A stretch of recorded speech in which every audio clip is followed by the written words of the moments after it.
सुनो मैया मेरी बात, मात मेरे दरवाजे पे आई।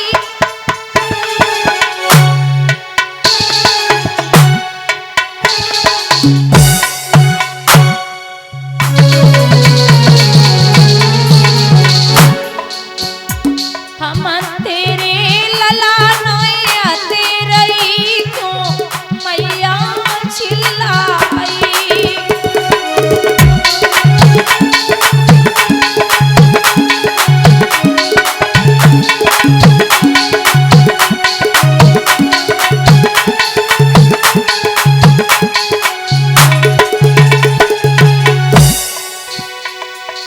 ललानोए समझो माँ तारी, तेरो अर्जुन बेटा तो अति तू बाकी माँ तारी।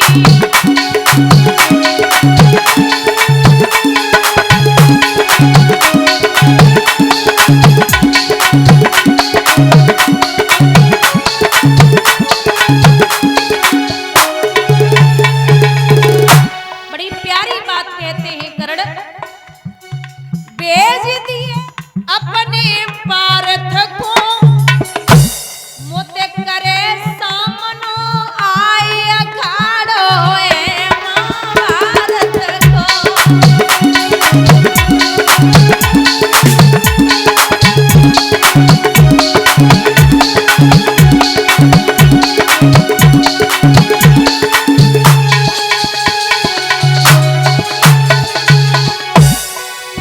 अरे लला तेरो देव तुम तारी, इन तीर को ले जा आज कह रो तेरो तारी।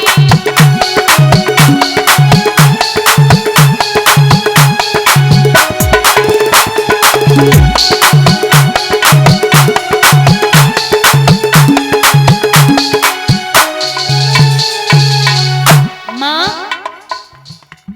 संगनई कुरपति को छोड़ो, बरे किलकारी कंवर जुन को रड़के तन मार।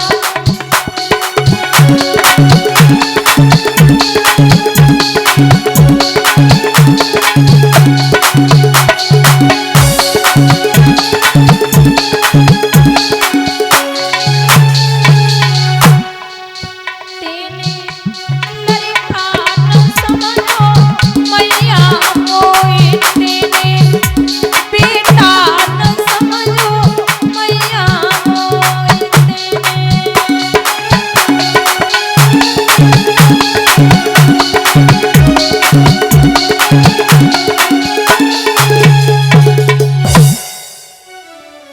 बाण लेकर के मैया कुंती आई है, लेकिन कर्ण ने जाते जाते एक बात कही, मैया दे करके जन्म हमको मैया फिर क्यों नदिया में बहा दिया, और क्या खता हुई हमसो मैया जो पत्थर का दिल बना लिया। इतना यदि कष्ट उठाया था तो थोड़ा और उठा लेती, जन्मा था यदि मेरी मैया तो मेरा गला घोंट देती। अगर पैदा ही किया था तो पैदा होते ही मार देती, तो ये दिन देखने को नहीं मिलता।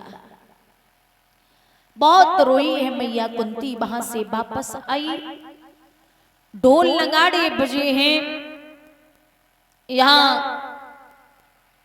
कृष्ण ने इशारा दिया कि जाओ युद्ध की तैयारियां हैं, आप युद्ध के लिए तैयार हो जाओ। तो अर्जुन तैयार हुए, कृष्ण जी ने हाथ पकड़ा। श्री कृष्ण बोले कहां जा रहे हैं पार्थ? बोले युद्ध करने। बोले नहीं जा सकते। क्यों? कारण ये है कि अभी इंद्र की दी हुई वज्र शक्ति है कर्ण के पास में, जो कुंडल और कवच के बदले में दी गई थी वो है, और जब तक वो है तब तक आप खतरे में हैं।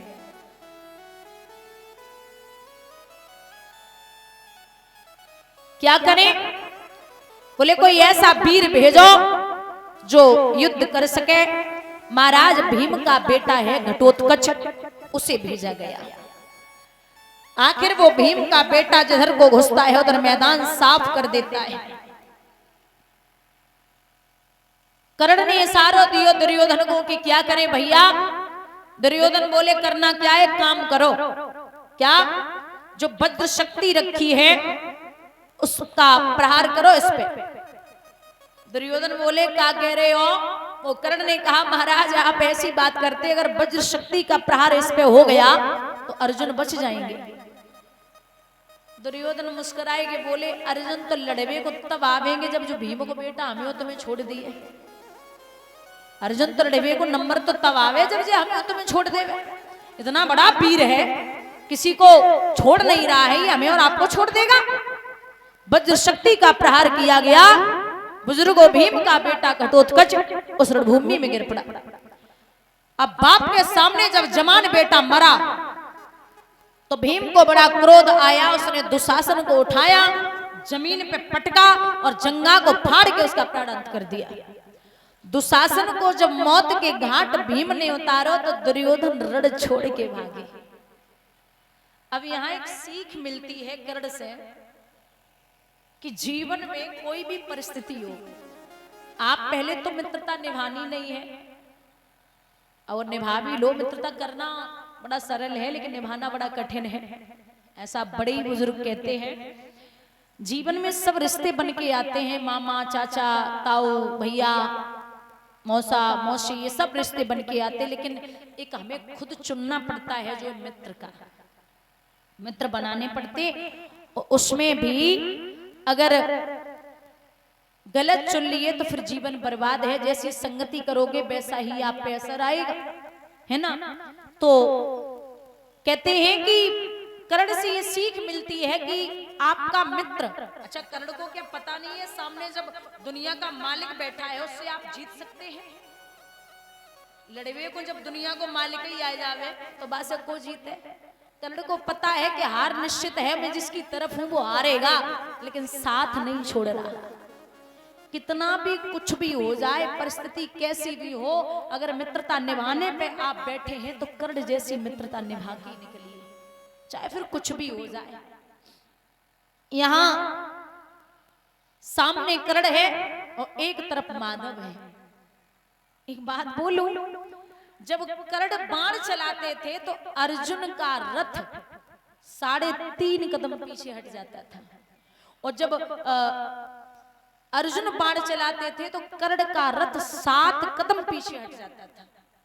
लेकिन दिक्कत यह है कि जब कर्ण का रथ पीछे हटता था तो भगवान शांत हो जाते थे, और जैसे ही अर्जुन का रथ पीछे हटा तो भगवान मुस्कुरा के ताली बजा के कहते, वाह कर्ण क्या गजब की बात करी है, वाह कर्ण क्या बाण चलाया है।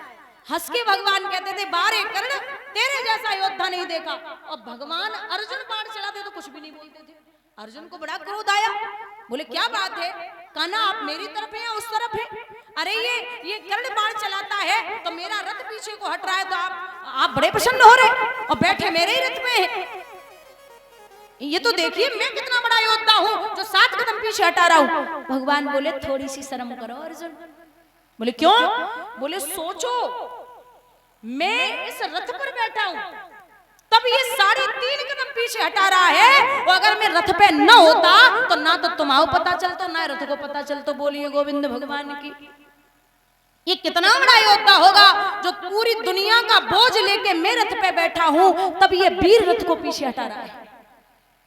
भगवान बोले कि ये अर्जुन एक काम करिए, अभी ये कर्ण के पास में कुछ भी नहीं है, आप बाण चलाइए।